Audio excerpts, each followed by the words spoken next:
L'histoire de l'humanité est marquée par des changements constants sur la carte politique.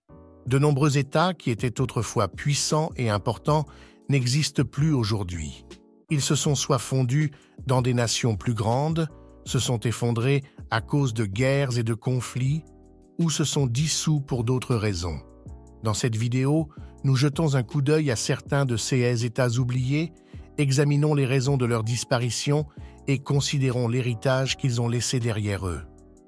Aujourd'hui, nous allons découvrir de puissants émirats en Grèce, explorer les origines de la Russie actuelle et même faire un détour par Majorque, qui fut autrefois un royaume à part entière. Commençons en l'an 824 en Grèce. La Crète avait longtemps fait partie de l'Empire byzantin ou de l'Empire romain d'Orient, mais avec l'expansion de l'islam, la domination sur l'île devenait de plus en plus fragile.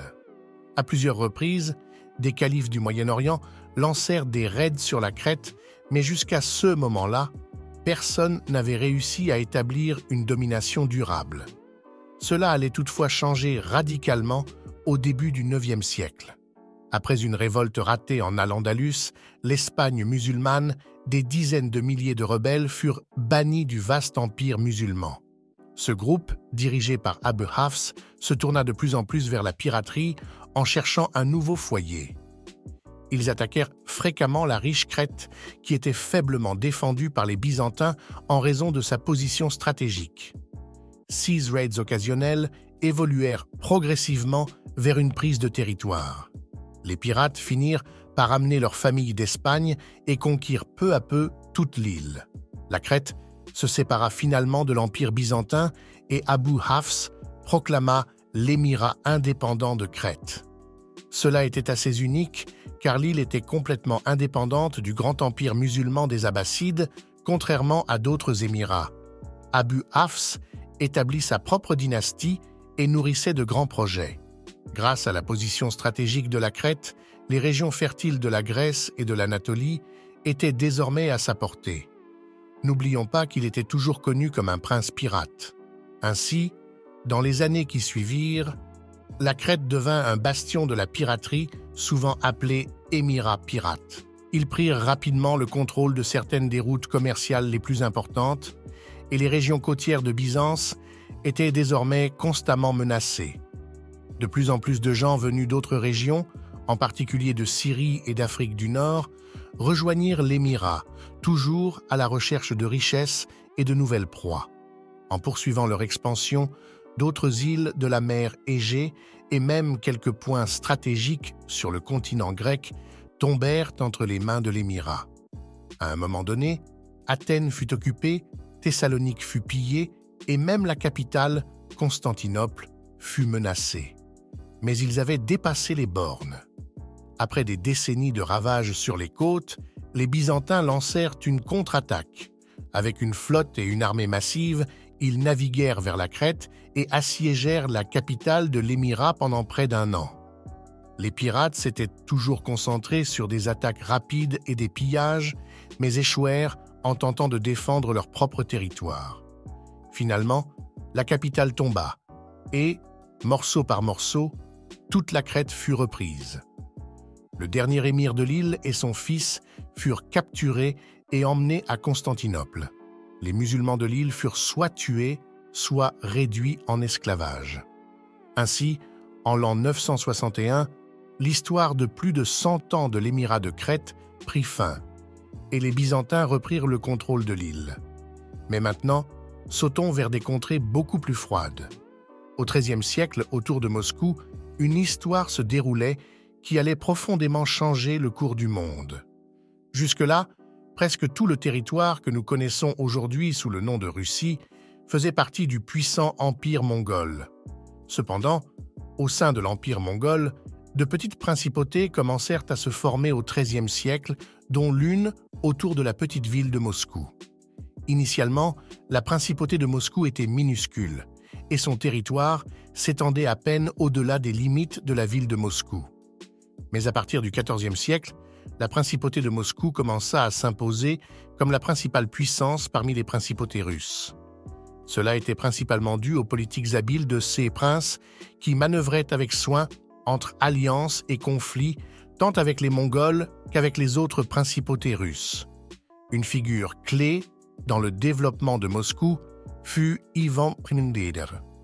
Sous son règne, Moscou gagna encore plus de pouvoir et de richesse en obtenant des privilèges fiscaux des Mongols et en étendant son territoire grâce à une politique de mariage stratégique et de diplomatie. En 1321, Ivan réussit à convaincre le métropolite de l'Église orthodoxe russe de déplacer son siège à Moscou, renforçant ainsi encore plus la signification religieuse et culturelle de la ville. Grâce à sa position stratégique sur la Moskova, qui se jette dans la Volga, Moscou devint également un centre économique majeur. Peu à peu, toutes les principautés rivales, comme Vladimir, Tver et Novgorod, furent conquises et intégrées. Le successeur d'Ivan, Siméon le Fier, fut le premier à se proclamer grand prince. Moscou était désormais aussi le centre de la résistance contre les Mongols. Les princes exploitèrent habilement la faiblesse de la horde pour se libérer de la domination mongole. Sous Ivan le Grand, de nombreuses défaites cuisantes furent infligées à l'Empire mongol, provoquant son effondrement. Rien ne semblait pouvoir l'arrêter désormais. Après la conquête de Constantinople par l'Empire ottoman et la chute de l'Empire byzantin, Ivan le Grand proclama Moscou comme le dernier bastion restant du christianisme orthodoxe et la troisième Rome. Les dirigeants prirent dès lors le titre de tsar en référence au latin César, c'est-à-dire empereur. Ainsi, la principauté de Moscou devint une chose du passé. Les tsars se considéraient désormais comme les successeurs de l'Empire byzantin et les protecteurs de tous les orthodoxes. Ils abandonnèrent le titre de grand prince pour se nommer tsar de Russie. Finalement, l'expansion territoriale de la principauté de Moscou mena à la formation d'un État russe unifié. L'étape la plus importante dans cette transformation fut la consolidation politique et la centralisation du pouvoir à Moscou, comme c'est encore le CA aujourd'hui. Les princes locaux et les nobles furent soit intégrés dans le système moscovite, soit écartés. Des réformes majeures en administration, dans l'armée et dans la législation posèrent finalement les bases de l'Empire russe moderne. Pour finir, faisons un dernier saut vers l'île de vacances préférée des Allemands, Majorque. Avant que l'île ne devienne un haut lieu du tourisme de masse, elle fut un territoire constamment disputé, offrant une position stratégique idéale au cœur de la Méditerranée. Elle joua donc un rôle essentiel dans la Reconquista, lorsque les souverains chrétiens cherchaient à repousser la domination musulmane en Espagne. En l'an 1229, Jacques Ier d'Aragon, également connu sous le nom de Jacques le Conquérant, conquit Majorque, marquant la fin de la domination musulmane sur l'île.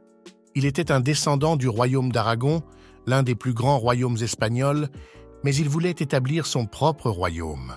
Ainsi, les territoires voisins, y compris les îles Baléares de Minorque, Ibiza et Formentera, tombèrent sous son contrôle. Des territoires continentaux, comme les régions situées à la frontière franco-espagnole actuelle, ainsi que la ville française de Montpellier, firent également partie de son domaine. Le royaume de Majorque était né. Ses successeurs consolidèrent le contrôle sur ces territoires et firent du royaume une puissance commerciale importante en Méditerranée. Les souverains résidaient à Palma, où l'on peut encore admirer aujourd'hui l'imposant palais royal et la cathédrale. Cependant, environ 100 ans après sa fondation, le royaume fut confronté à des problèmes croissants. Le royaume d'Aragon, sur le continent espagnol, cherchait à gouverner directement le royaume de Majorque. De plus, il fut constamment impliqué dans des guerres sur le continent, tant en France qu'en Espagne. Ces guerres, ainsi que la piraterie croissante, ruinèrent les finances du petit royaume, et une dispute de succession éclata. Le moment d'Aragon était venu. En 1341, Pierre IV d'Aragon lança une invasion. En l'espace de 3 ans, il parvint à conquérir toutes les îles Baléares ainsi que les possessions situées à la frontière franco-espagnole. Le dernier roi de Majorque parvint à conserver brièvement ses possessions en France, mais dut finalement les vendre au roi de France en 1349. Il fut toutefois tué peu de temps après, et le royaume de Majorque fut finalement intégré à la couronne d'Aragon.